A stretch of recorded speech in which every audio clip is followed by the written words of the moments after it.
Hello, it's Nicko with Food Cravings, and today we're making Carne Asada Tacos. I'm gonna show you my take on this very popular Mexican dish. It literally takes minutes to make, and it's perfect for a weeknight meal. We're gonna start with about 2 pounds of flat meat. To that, we're gonna add our marinade, and I'll talk more about this on the blog post. Next, we're gonna make sure we scrape the bottom of the Cuisinart, getting every last bit of the marinade, and transfer it to the fridge so that everything gets nicely incorporated for at least 2 hours or overnight. Next, we'll oil our pan and set that to high heat. After which, we'll add our meat, and we'll wanna make sure that the bottom of it is stuck to the grill pan for that even browning. And we'll know to flip it after it just gives way automatically without pulling on it. We'll also want to leave the meat undisturbed because that is key to getting it evenly browned on both sides. It has to develop that fond. After a few minutes, I decided to flip the meat, and you can see here that it's starting to develop that caramelization, that fond that I was talking about.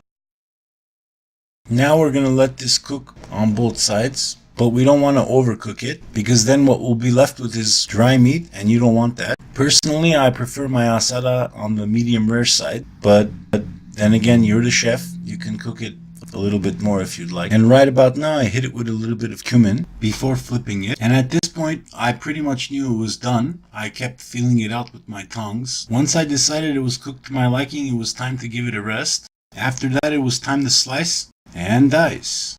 So I took my very sharp knife and cut across the grain. Oh yeah, that's a pro tip, by the way. If you cut across the grain, the meat will be more tender when you eat it. And I also gave it a nice dice, taco size, you know. It was at this point where we decided to assemble our tacos and top with salsa. Handmade, of course, Chef Nicko style. Here I stood and admired them for a bit, just to see how gorgeous they looked, before topping it with, you guessed it, cilantro and onion.